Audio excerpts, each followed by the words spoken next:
Hello, everybody. Welcome to Talk Now Radio. This is your host, Royce the Redneck Radio Man. And I just started to play my intro for everybody, and it dawned on me I didn't have it in the Queen. So I decided to do the show without it this time, and I do apologize for that, everybody. However, moving right along, today I'm going to be interviewing Johnny Fincham, and it's about his book, Palmistry Made Easy. Now, I haven't myself had a chance to read the book. However, I'm sure that he can tell me a little something about it. And, well, this is going to be a learning experience for me, as I'm not real up on this subject like I am some of the others. And you can learn more about him at www.johnnyfincham.com. And you also get more links to his books over there in that way. And you can purchase his books online at Barnes & Noble or Amazon. And I'm sure you can get it at other booksellers as well. If you scroll down below the chat room, below his picture there in his description, you'll see I got him linked over at Amazon. You can just click that anytime during the show or even after the show, and it'll take you right over there where you can get the book if you're interested. For those of you that want to call in, the call-in number is, I want to say 632-832-7904. I keep getting the first three numbers mixed up, and my webpage quit responding, so I'm having trouble scrolling up to where the number's at. So I have no clue why I decided to do that. Johnny, how are you doing today? Hi, Royce. It's absolutely wonderful to speak to you. I'm doing great, thank you. And I'm doing well as well. I'll get everybody the number just as soon as I can scroll the page up. But while we're waiting on that, well, hold on, it's scrolling now. Yeah, it's 832-632-7904. Please feel free to give us a call at any time and ask questions. Now, back to where we were at.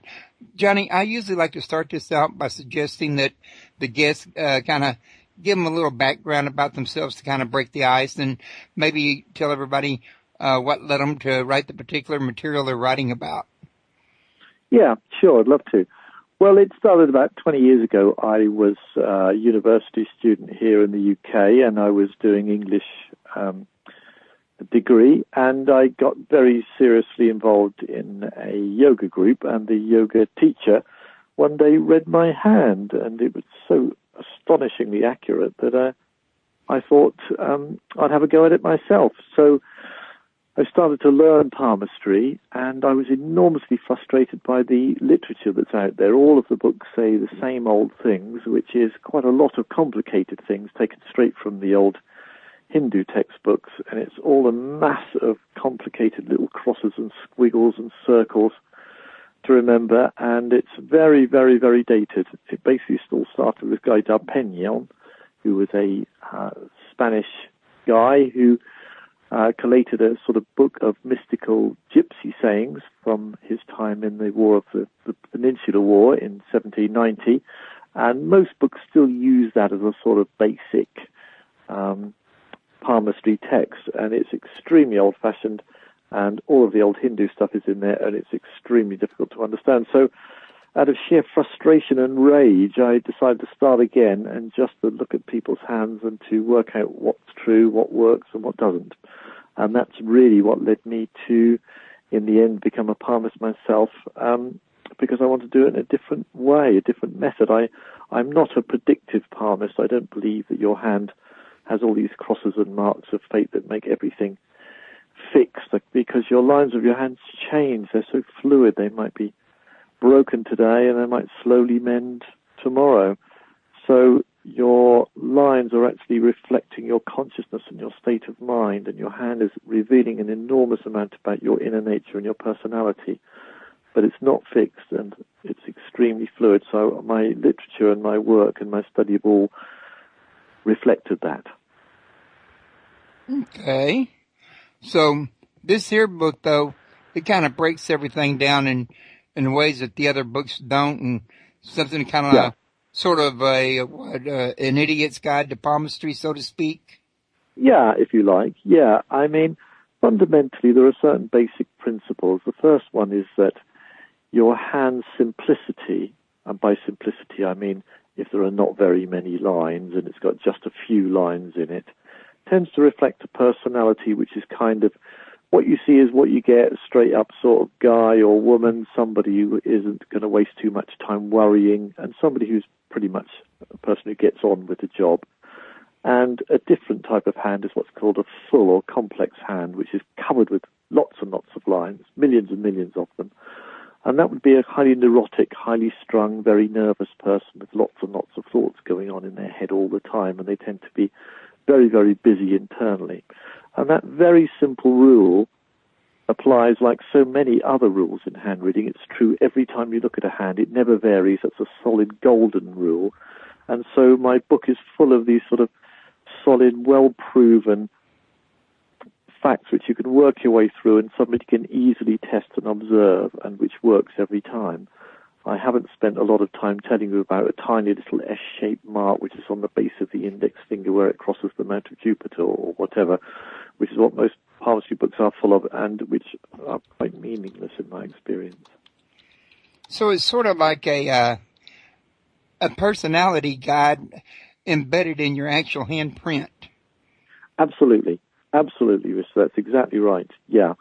The hand is enormously, enormously reflective of your personality and all of the traits that you have. There are so many indicators of that. There's a lot of medical science and psychological ideas which now are creeping into hand reading.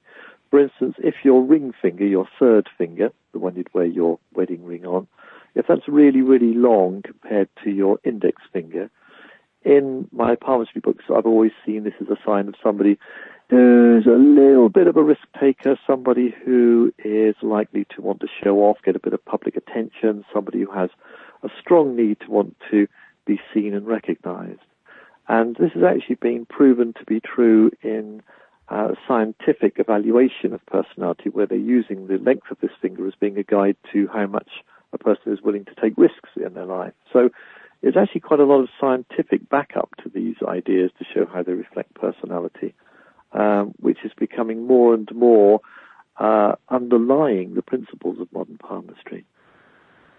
You know, that's kind of interesting because I know recently it was on Facebook, they had a picture of different feet with their toes that were different, like it started from the big, went down to the little, and like a diagonal slanted line. It would mean you were from one place. If your toe right next to your big toe was taller than your big toe, it would mean you was from somewhere else, and so on and so on. Yeah. And what I'm getting at is really kind of amazing.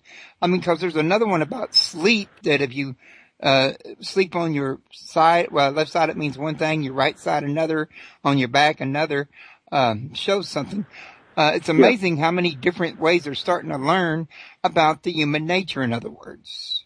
Well, they started to chart your hair thickness, and if each strand of your hair is extremely fine, you're likely to be an extremely sensitive person prone to allergies. And if you have very thick, coarse hair, you're likely to be a not-so-sensitive person who isn't going to pick up many allergies. So there are lots and lots of ways in which we're starting to register that our bodies and our features are reflecting our personality. And I think the hand is very important because the hand uses up almost a third of the brain surface. Almost a third of your whole cerebral cortex is given over to the motor and neuron connections to your hand. So it's got a lot of information there about how you are, how you think, and what your personality is. And the palm of the hand can tell you every last bit of that. An enormous amount. There are certain things that are difficult. I mean, for instance, it's not that easy to tell whether you're looking at the palm, just from the print anyway.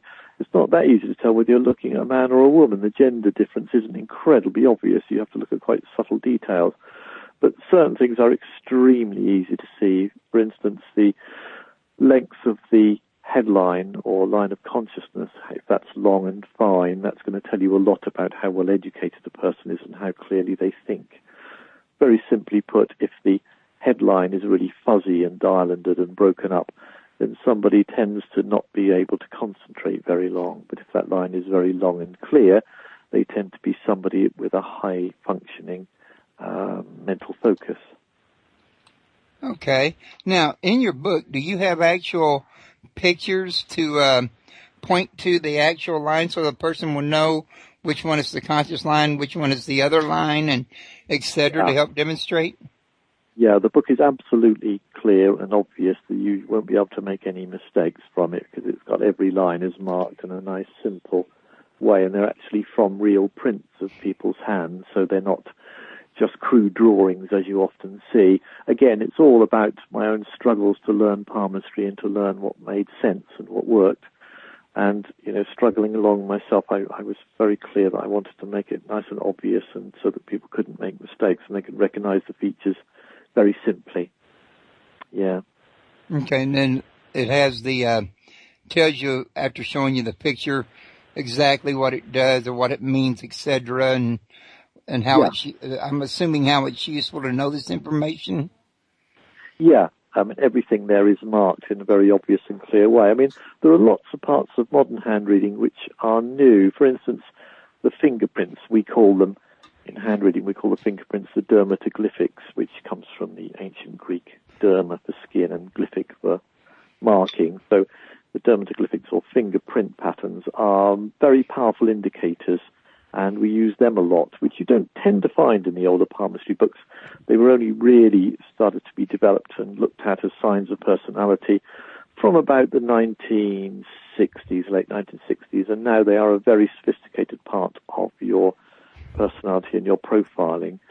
So to give you a couple of examples, if you have a lot of what we call simple loops, a loop is just like a rising and falling set of prints. They just tend to rise up and form a half a kind of loop shape.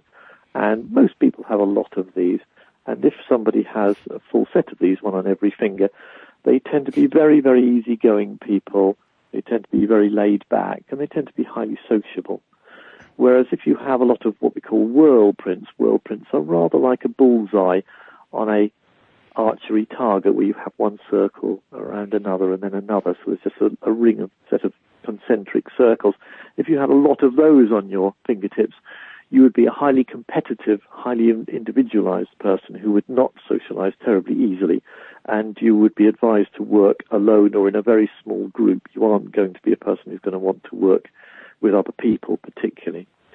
So those are a big part of modern handreading and play a very, very big role in allocating personality and helping people to be guided into the right kind of role or job in life. Right.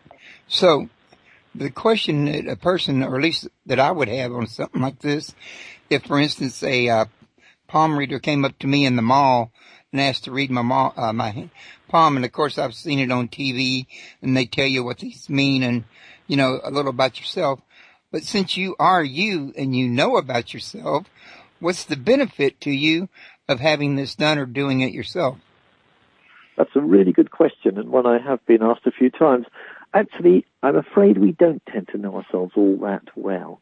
And I'll give you a good example. When I had my first reading, which was very, very good, which was given to me, the hand reader said, you're a very uptight person. You come across to everybody else being very laid back, but absolutely you're not at all. You're very, very uptight, very wound up, and you're not very spontaneous. And actually only I knew that. That wasn't something anybody else knew. I was very wound up. And he said, well, the reason for this is that you come from a very dysfunctional family and you've had to be very private and you've had to guard yourself a great deal and you've not been able to be a very open person. And he saw that and he saw the reason for it, and he unlocked an enormous amount of repressed rage and difficulty I'd had in my own life.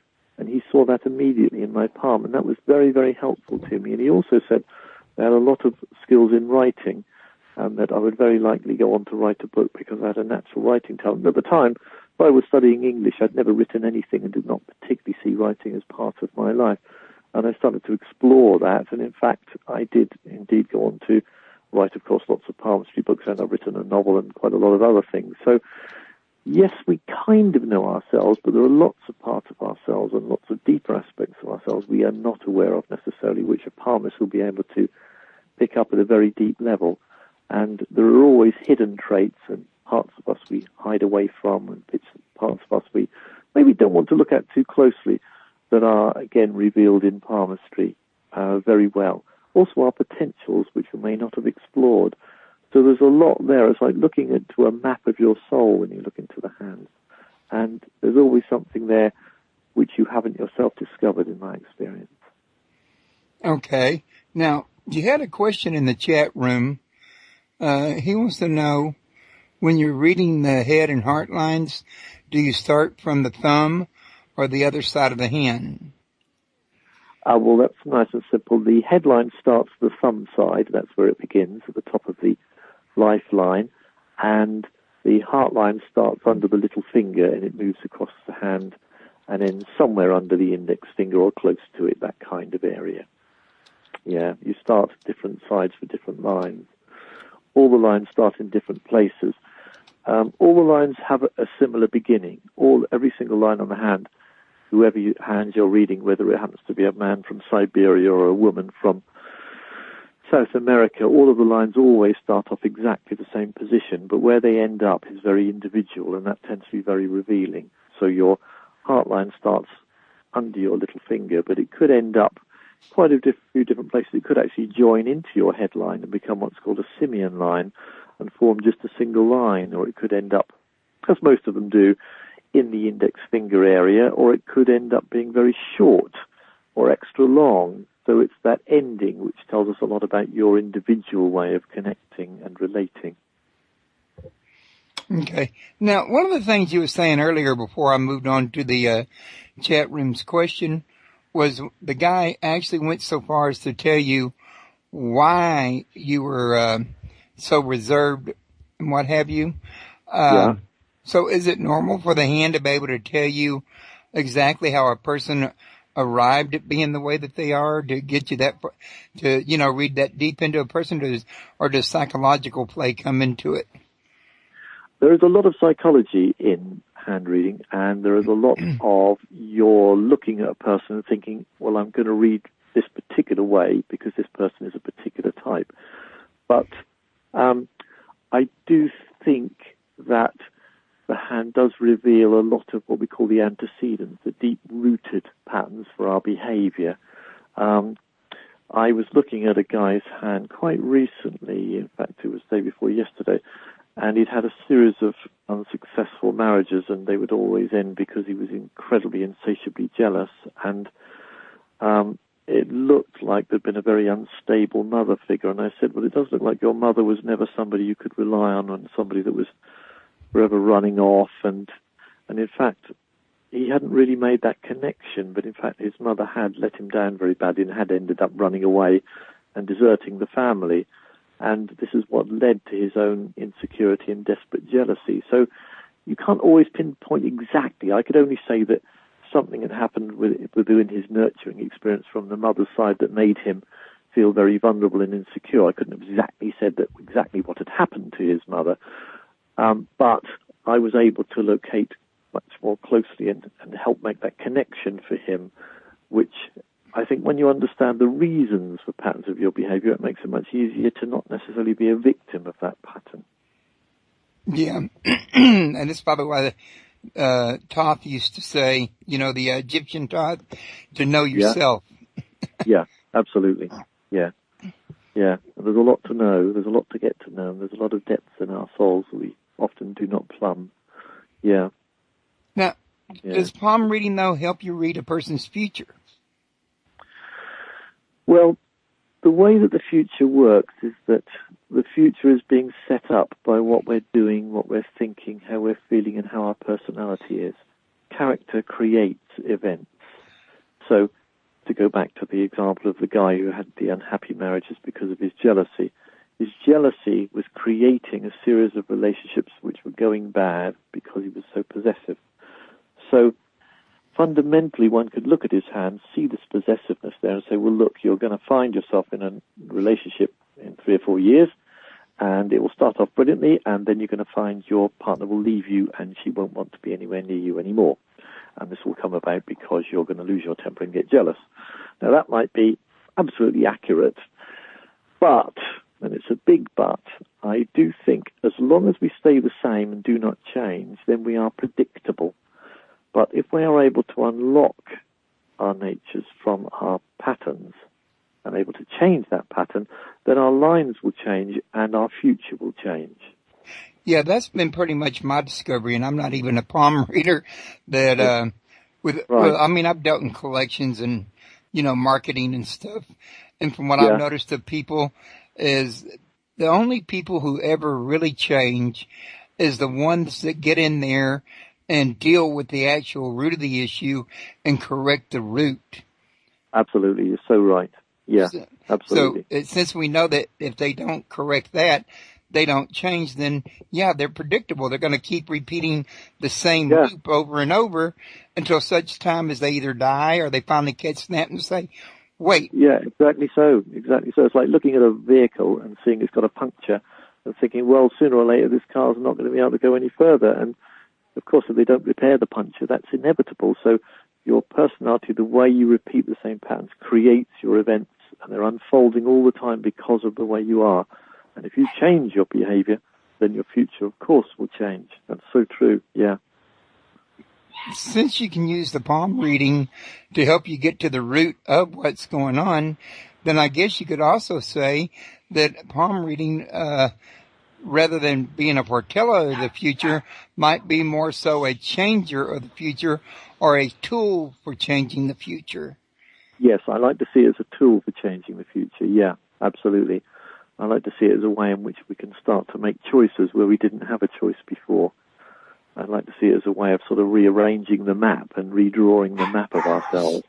And in the way that looking at the palm, it is a bit like a map because the lines are like rivers, and they're rivers of our consciousness flowing and going along in the particular ways and currents of which we make them move. And as they sort of unfold, we can alter that pattern and make the rivers change and shift to a slightly different place, and then our whole lives open up in a different place. So it is like a map of consciousness, and we can redraw that map once we understand what we're seeing. Yeah, that's right. So that sounds like it's definitely pretty useful. And I take it you've been doing this palm reading for how long?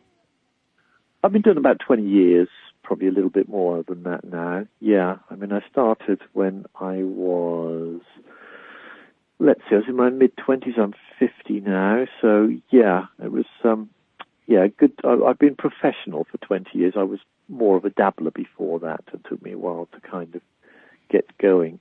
I mean, one of the things that I think makes me successful is the fact that I've always offered all my clients a money-back guarantee. I've always said to them, look, don't pay me anything until the end of the reading, and only pay me if you're happy, and if you are not happy in any way, then don't pay me. And I think that gives both me and my client confidence that we're doing our best, that we're trying to be sincere, and we're trying to be honest and try to do a good, honest piece of work. I think that's wonderful, but aren't you a little concerned that you're kind of leaving yourself wide open for them to just say, I'm not happy, even if they are happy?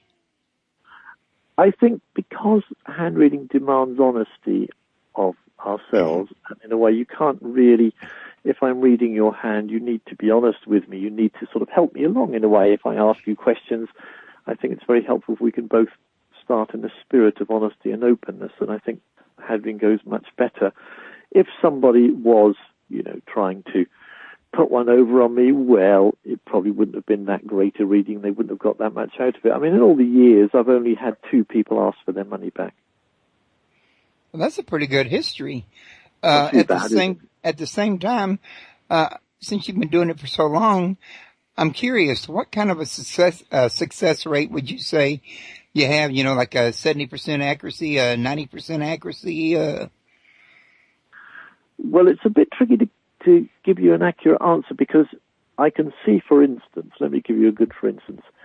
Say there's a break in the heart line, a break in the lifeline, and there are a lot of disruptive patterns around there. Now, I know that within a framework of, say, 5 years, somebody's had a very, very big disruption, a very, very big shock emotionally, and it's disrupted their life. They've had to move house and all sorts of things have happened. Now, probably that would be a divorce.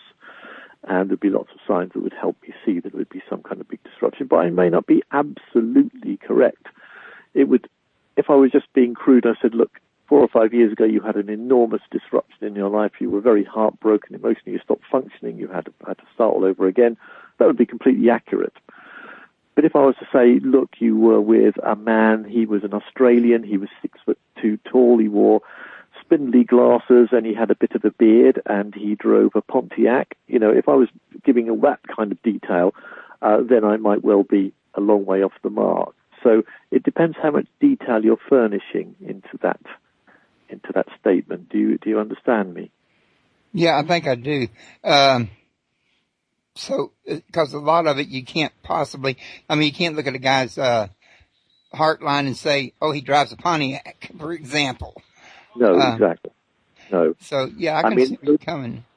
There are a lot of people who are what we call intuitive palmists, and they don't practice the skills of, if you like, evaluation and judgment and balancing the lines and looking into consciousness. They just basically look at the hand, feel the hand, and just deliver what their guide or their inner soul is telling them. And they can often make those kind of remarks. They can say that you had a relationship with an Australian with a pointed beard or whatever. On a good day, anyway, they might be able to do that. That's a different type of palmistry, and I think all palmists develop a certain intuition. But I do think that if you understand the palm thoroughly and well, it doesn't need your intuition to be fed in. You can give a very powerful and accurate reading, even if you are not particularly intuitive. Okay. Yes, and I can see where you're coming from on that. What more Well, can you... That's why the books are nice and simple, you see, because obviously I can't teach somebody intuition. I can teach you the techniques of modern hand reading, and I can teach you them in a very structured way, which is absolutely accurate, and which you can prove to yourself that it works. And you can read somebody's hand and read their personality and evaluate them very, very well and very successfully. But intuition is another angle altogether. Intuition is basically somebody using their inner understanding, their inner knowledge. And that could be just as accurate using tea leaves as using the hand, if you think about it. There's no need for those particularly to use the hand. That's just another way of connecting and understanding and getting, inner wisdom. Right, kind of like sometimes you can use different tools out of a toolbox for the same job. You could use a wrench or a ratchet or a vice grip, for example, to get a nut off. Exactly, and that's a different skill and a different way of gleaning information, but it's not necessarily part of the core techniques of palmistry. It's a helpful tool if you have it. Some people are very intuitive, and in my experience from people that are intuitive, some days they're great and some days they're not so great. Some days the clouds have misted up their horizons and they can't sort of pick up anything, and other days they tend to be flying and working very well, and that's a bonus. If you bring that to your palmistry readings as well, all well and good. But palmistry is so deep and so true and so accurate, you won't need to be intuitive to be able to read a hand well if you use modern techniques. So, do you ever use this here for, say, entertaining at parties? No, I find it too serious for that. I used to do a lot of parties and weddings and things. But when you're talking to somebody about the fact that they had a difficult relationship with their parent, or they have lots of issues about their sexuality being highly repressed or whatever, it tends to bring a lot of tears and a lot of difficulties all come out. And it's not really the environment for entertainment at all. It's too deep and too serious, frankly. Okay. But you probably have had people in social settings that knew you were a palm reader that have asked you to do a reading while you were there, though, haven't you? Oh, it happens all the time. In the street, in the newsagents, waiting for a bus, all the time.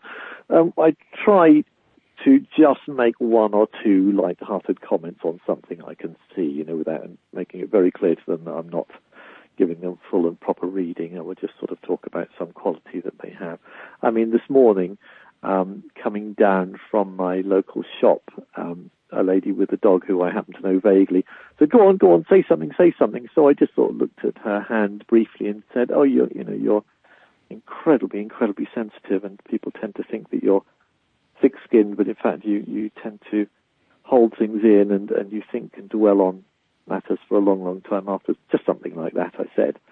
And, she looked suitably impressed. Just little comments like that is what I tend to do to get through those sort of situations. It takes a good hour to read a hand, maybe longer, 90 minutes sometimes. It Really? isn't something, it isn't something you want to skip through and treat lightly. Yeah. Because when you see this done on TV, it usually takes place in a couple, 3 or 4 minutes. And Yeah. that's pretty misleading from what you're telling me. So why does it take so long? Well, you have to go through what I call different frames. You start off with what's called the fixed patterns, which are basically the instinctive self. So you work that through the palm shape, the thickness of the bones, the heaviness of the flesh on the hand, and the very deep primal qualities of a person. Then you look at the central nervous system and how sensitive they are and how complex they are, how many lines they have. Do they have a lot? Do they have a few? Do they have long lines, short lines? Work out their basic energy levels. And then you go from there to what we call histrionics, or what I call the patterning, and that's much more to do with the past, how successfully they were reared and how successful their relationship with their parents were and how well nurtured they are and how secure they are. And then you look at creativity, fulfillment, work, relationships, and you build up these sort of patterns one on top of another. It's like putting a little house up, starting with the foundations, the basic, and building the house on top of it. And then I usually do a little bit on the health areas where the person might have a few vulnerabilities, and work through the print patterns. It takes about an hour to do all that lot. Wow, I had no idea it was that in depth. Yeah. I mean, I used to do 3-hour readings for people that lived a long way away. Sometimes people flew in from, actually, a guy once flew in from US just for a reading. When people come a long way, I think I owe it to them to do a proper, slow, deep reading. So I'll often do 2 or 3 hours in those sort of circumstances, but usually it's about an hour and a half. Well, I think it's nice you want to be as thorough as possible for them. Yeah, exactly. And also, some people come for follow-ups. I mean, about half of my clients are follow-up readings, which means I've read their hands, 3 or 4 years ago, and they've come back for another go, and we're going to compare the prints then and see how much their lines might have changed since last time I saw them. Okay, we got another question in the chat room. Have you ever read your own palm to the same extent that you read someone else's palm? I'm afraid I'm rather terrible at reading my own palm. I have another hand reader friend who does it. I'm not really objective enough, and I suppose that's a good point in that the more you know somebody and the more you know about them, the worse your reading tends to be, because it kind of clouds your horizons and makes it difficult for you to make a fresh and original set of statements about a person. So generally, no, I don't read my own hand, or at least only in the crudest sense. And the more you already know, the more you tend to be preloaded and you don't come fresh to a person. It's better to work with complete strangers, in my experience. No, see, I'm learning a lot out of this here show. Now, I want to remind everybody, his website is www.johnnyfincham.com, and you can buy his book at Amazon, Barnes & Noble, and probably a lot of the bookstores and all the malls in your city, wherever you live, I would imagine. And if you want to call in and ask Johnny any questions, the number is 832-632-7904. And now I wanted to also mention to you, Johnny, that now would be a good time probably for you to tell them about other books you've written. I've written about 4 palmistry books. The biggest selling one is called Palmistry, Apprentice to Pro in 24 Hours. That probably outsells all of the others by 10 times over. That's probably the world's best-selling palmistry book, or sometimes it is, depends, how the Amazon ratings go up and down. And that was my first, if you like, my most successful, simple explanation of palmistry.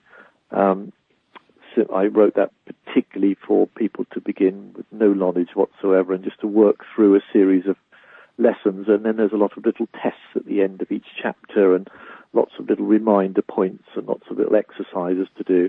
And that one is probably by a mile my bestseller. And then I've got a harder, heavier book, if you like, which is called The Spellbinding Power of Palmistry. And that's pretty heavy going for the beginner, certainly. That's much more for your professional, more serious palm reader that maybe already knows and understands some of the main points of palmistry.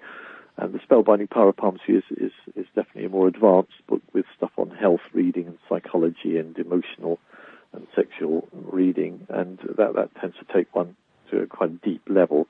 But I would definitely say I wouldn't start with that book. I would definitely start with one of the others, because the other ones all tend to be easier. Okay.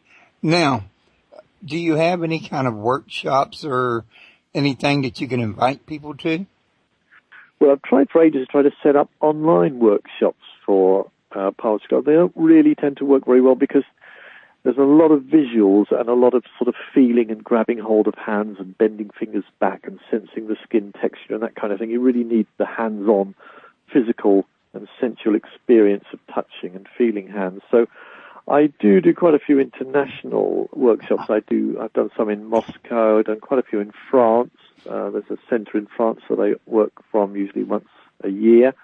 I do a lot of workshops here in the UK, and I fly out to mainly Europe. I haven't been out to the USA, but I've been to Spain, Portugal, France, Moscow, the Arab Emirates, Ireland, Northern Ireland, Scotland, quite a few places like that, and people have sort of paid me to come out and do a full, complete palmistry beginners workshop, 3-4 days, and so I've done quite a lot around Europe, and I do 2 or 3 workshops a year. I recently become a daddy for the first time, so that's rather limited my movement somewhat, but I still am teaching 1 or 2 courses a year, keeping that going.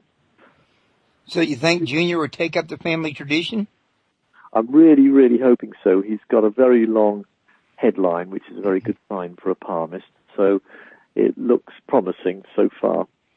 But if he's anything like me, he'll turn out to be a wild boy and be really rebellious for the first 10 years before he settles down and does what he wants to do. I think that goes for a lot of people, especially in yours and my generation. Yeah, totally. That was kind of like the norm for everybody back then. Yeah, I think our experience has made us richer people in many respects, made us richer, wiser people by going off the rails a little bit. I think you've probably got something there too. So what I was going to ask you, I got to stop and think about it because I had a brain fart. But I did have a question on the tip of. Oh yeah, I remember now. What kind of audience would you recommend your book to? Any kind of audience whatsoever, or you think some people might get more use out of it than others? Well, interestingly enough, my books tend to do very well with quite literary and quite level-headed type people. What you might call not your obvious New Age or spiritual types. Lots of mathematicians, academics, accountants. Loads of my courses get very, you might call quite sort of standard, straight-up kind of people, as well as getting the more open, spiritual type people as well. So, I do think, and I hope that I've written the book so that anybody can grasp them. There are a lot of stuff there on psychology and the way that human behavior is manifest. And I think all people are interested in understanding people better, whether we want to understand our parents, our family, or our partner, our boyfriend, girlfriend. I think it's very useful to have a tool like palmistry, even if we only understand a few basic principles, that can give us a lot of insight in helping us to understand other people. And so I do feel the books are for everybody. Okay. I just did that again. I had one on the tip of my tongue just a minute ago. I don't believe I'm doing that. I must not have had enough coffee today. These sparks fly off and they burn out very quick unless you harness them quickly, don't they? You know how it is. Yeah. Well, usually mine don't, leave so quickly. But like I say, we all have our little off days. Yeah, and we blame it on coffee or Coke or, whatever the addiction is. Yeah. Well, let me answer the question that everybody asks me, and that is, if you have a big break or a hole in your lifeline, does it mean you're going to die young? That's the question. I never heard that one. Really? Yeah, I've asked that all the time. And the lifeline is not a reflection of how long you're going to live. The lifeline is much more about how grounded, how secure, how fixed and how stable you are. Now, in medieval times, when they very first started to practice palmistry here in Europe, if you were unstable, you probably wouldn't live long. In the old feudal system, nobody had anything surprisingly good happen. If there was a surprise or a shock or a change in life, it would be disease, death, famine, or war. Nothing good happened. So there was an association where people became transient and were disrupted in their lives. They tended to not survive, whatever that transient situation was. So that's where the tradition of the break or hole or space in the lifeline came from.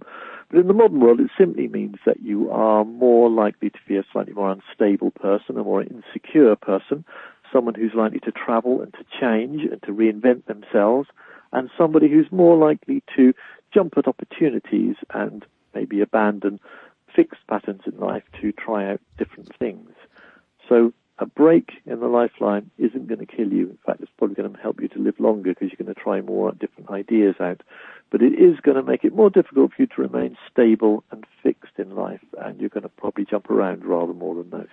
That's the meaning of it. Okay. And while you were covering that, it reminded me of what I was going to ask you. Do you know of any scientists out there that are trying to find a scientific basis for how palmistry works? Well, there are a lot of scientists actually working on the dermatoglyphics on the fingerprints, and a lot of scientists are working on human behavioral traits relating to the finger lengths.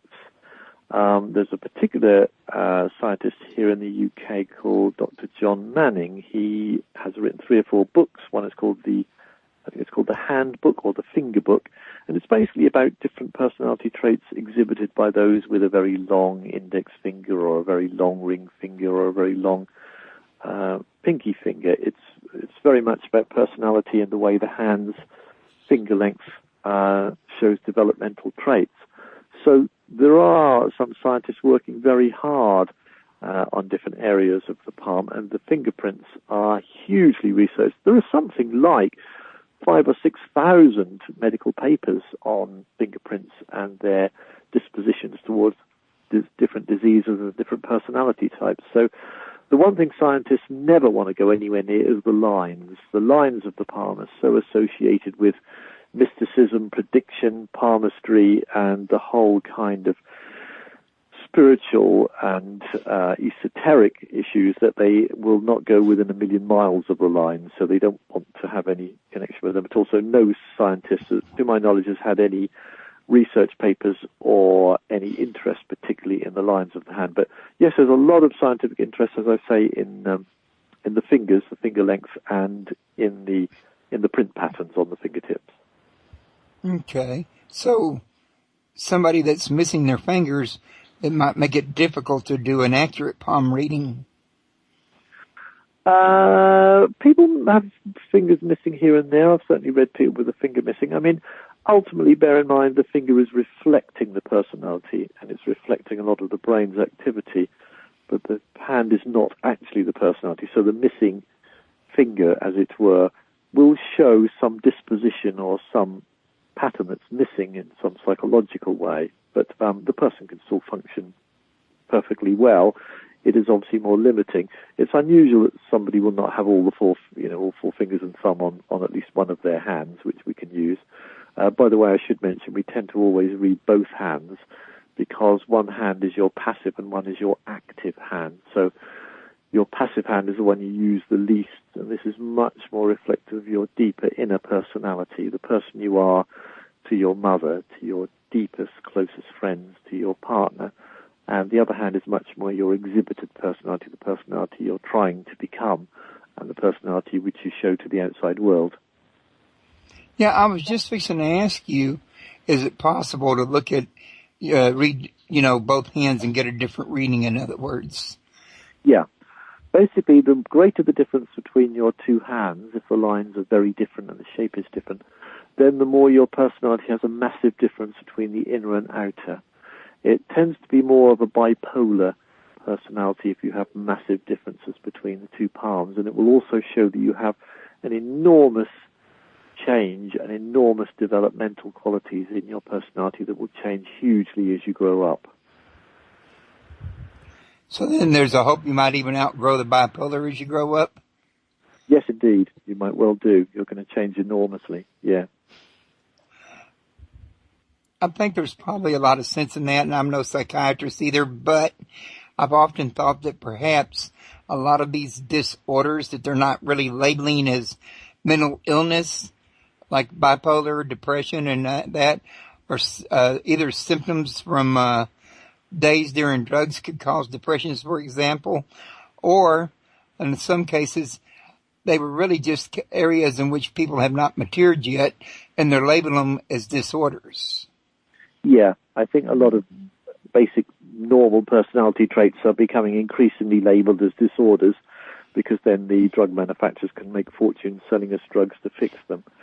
Yeah, I think, there's an enormous variance in the human being. I mean, here lately they've been talking about wanting to add the road rage to the book of with the list of disorders in it, so they can pop pills in you for road rage. I mean, that kind of think gives it a bit of a dead giveaway on it, don't you think? Yeah, it's ludicrous. It's just saying you're not responsible for your actions. It's all down to some condition you have. Here's a tablet for it. It's just crazy. It's all about the breaking down of any sense of responsibility and self-control that we tend to be increasingly suffering from as the human race advances and more is done by us or on our behalf by others. And we have less and less a sense of empowerment, so it tends to be more of a greater blaming society, I think, where we tend to be able to kind of transfer the power to other people. It's all crazy. It's all part of the crazy side of the modern world. But it makes a lot of sense. I mean, the crazier people get, the more out of control they get, the more they prove that they need somebody standing over them holding their hand. Yeah, it's crazy. Yeah. You need government. You need rule. You can't rule yourself. You have to have pills. But so that proves you can't rule yourself. Yeah.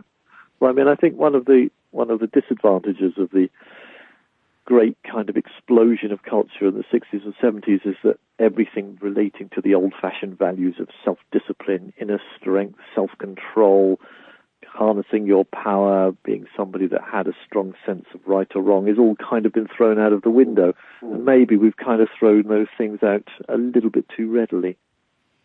Yeah, that's probably true. I mean, people with a good sense of right and wrong these days seem to be relics. Yeah, they are, and they tend to be condemned for it too, don't they? Yeah. So, do you think palmistry could actually, maybe if a person was using it to learn more about themselves, could help a person overcome some of these disorders? Yes, I do. I really do. Everybody's hand you ever look at always has some amazing quality. There's always some amazing strength or creativity or wit or cleverness or depth or skill. There's always something rather brilliant there, and there's always something rather dark there, something a little more difficult, something a bit of a shadow, something they're perhaps not so comfortable with in everybody. That's perfectly normal and part of human nature. But you can actually watch the hands slowly developing qualities like self-control and confidence. And these things can be nurtured and grown just like any other skill. It's interesting. So, got to ask you this before I forget to ask you this. On your book, did you have any goals in mind by writing a book by which people could learn palmistry? I mean, because a lot of people would say, well, if I teach them this, they're not going to need to come to me. Well, basically, I just want to make palmistry available to everybody because I think it's amazing. I just think it's an absolutely wonderful tool to be able to help us understand each other. And if we understand each other, we tend to be much, much more sympathetic and much, much kinder to each other. So palmistry is a wonderful tool to let us connect and understand and relate to each other better. And it's a simple tool, but it's a very, very, very effective one. And so I just want everybody to be able to use it. Well, is there any way that reading a palm can help you tell if somebody's lying to you or not? No. Well, even liars are sometimes truthful. You can certainly see if somebody has the capacity to bend the truth, and if somebody has the capacity to not be honest with themselves. But that doesn't necessarily mean you could tell they were lying to you there and then. That would take different skills of reading body language, I suspect. So no, I don't think, be able to tell that somebody was lying to me directly. I would only see that they have the capacity to be generally honest or generally mistrustful in their behavior. Right. But reading the palm can, however, help you to understand where the other person's coming from by revealing things that they're not perhaps saying out loud. Yeah. A lot of us hide a lot of things. Yeah. We don't like to show our darker side to others. We don't like to show them our fear and our desperation, our insecurity, or our need to be liked. All these things tend to be hidden, with the palm shows them very clearly. I don't want to tell you why your behavior's upsetting me, because you'll think I'm a crazy person that I let it bother me in the first place. Yeah. Something like that, huh? Yeah, exactly. Which, in all honesty, a lot of people do. I mean, we live in a society today that very few people, I don't care what kind of, history you have for honesty, they don't believe half of what you say. They believe what they think your agenda is behind the scene, in other words.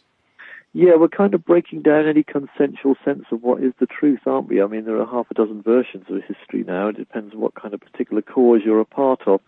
I think that's all part of the kind of breakdown of the structure of society. And I think probably are going to be a little bit like the old Bible, the old Tower of Babel, where it broke down and we stopped being able to understand and agree on anything anymore. That's probably part of the great changes which are sweeping into society. It's probably going to get a lot worse before it gets any better. Yeah, I would say probably a heck of a whole lot worse. But it seems to me like there would have to be I guess you could call it a crux point where everything just comes in and comes to a boil, I guess you could say. Yeah. In the end, we have to come down to some basic facts. The world is actually round. We are all actually going to die. Everything does actually change and decompose and retransgress. And there are certain fundamental truths we have to sort of start right back down to and then work back up again from. There are certain things that are unescapably true and you can't put a bias or a spin on it. It's just how things are. Okay. And is there any way possible that your palm lines can in any way reveal health issues? Yeah, they can. It's not just the lines, though. You have to look at the skin ridges very closely and carefully. You look at the nails. The nails are ever so helpful in terms of health analysis. The color of the nails, the shape of them, the marks and grooves on them, the moons, whether they're present or not. That in conjunction with the lines and the skin texture and the quality of the mounts, how well formed they are, how warm the temperature of the hands are, that can be very helpful in a health analysis. Okay. Now, we're getting close to being out of time. Is there anything you'd like to cover that I haven't thought to ask? Gosh, we seem to have covered most of the whole area, I think. I would probably say that most people are desperate these days to have their hand read. In the time that I've been reading, there's been more and more confusion, I think, amongst us individuals, and we are more and more lost about who we are and where we're going. And one thing I've noticed that's more and more missing in the hand is what's often called the fate line. I tend to call the fate line the life path line because I think it tells you what it does. But the life path line or fate line is very much a line of character that gives us a clear sense of who we are, where we're going, what we want, right and wrong, and tends to give us a clear sense of having well-established patterns and character traits and hobbies and habits and things. And this line tends to be vanishing from people's hands. We tend to be sort of moving in a world where we don't quite know who we are anymore. We don't really know ourselves terribly well. We don't tend to find ourselves very easily in life. So I think that's one of the great common qualities of modern life, is it's sort of stopping us from being able to get familiar with ourselves because we're all trying to become some other exterior personality we picked up from the media. Okay. Now, everybody listening, I would like to remind y'all that tonight at 7 is my regularly scheduled Wednesday night show. And my guest is going to be Georgia Love. We're going to talk about her book, Escape from Manhattan. And it's probably not going to be a conversation that's going to stay on topic. We're going to probably also cover areas like 911 and other issues like big pharmacies and, Big Brother and other things that's major issues that's going on in the world today. Because actually a lot of those issues are really a part of her book, especially on toward the end, if y'all would find if y'all decide to go ahead and get the book. And then this tomorrow, I will be doing my weekly show over at Revolution Radio. If y'all want to join me over there, it's www.freedomslips.com. I'm going to be interviewing Carl O'Helby, and he says that he has actually beat lung cancer, and he's got a book out that can tell everybody else things they can do to beat cancer. So if y'all have cancer, you'd be a good person to want to watch this show and to catch it. And I want to thank everybody for listening. I couldn't have a show without my listeners any more than I could have one without a guest. Unless, of course, I just want to go talking to the air, which I've been thinking about that actually sometimes. But I've been hearing other people do solo shows, and I've been thinking if they can do it, why can't I, in other words? So, in the meantime, I'd like to also let everybody know that I no longer have the URL at www.talknowradio.com. I gave that one up for a .net instead because the guy I got my domain name from, Bravehost, their DNS records where you can go in and change them were kind of restrictive. I was having trouble securing my email server, and I went to transfer it over to Comcast, and it didn't transfer completely. So I decided, what the heck, just get a whole new domain from Comcast, and I can secure the domain name for the .net one, and just let that other one go. And when it expires, maybe I could get it through Comcast and get it back. But for now, I'm just going to let it sit, and I'm going to redirect anybody that goes to that. Here, I've already got a picture up and a link up coming back to this page. And in the meantime, look for you this evening. I hope y'all have a good supper. I really enjoyed our talk, Johnny, and I was kind of hoping that you could come back to my show in the future. Yeah, I'd love to. I've had a great time. I really enjoyed it, Rooster. Thank you very much. And also, one last detail. For those of you that didn't make the show live, there will be a copy on my website, a copy at YouTube, and a half a copy at Daily Motion.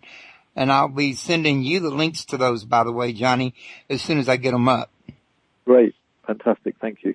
Okay, with that, I'm going to call this a wrap. Everybody have a good day, and I'll see y'all this evening.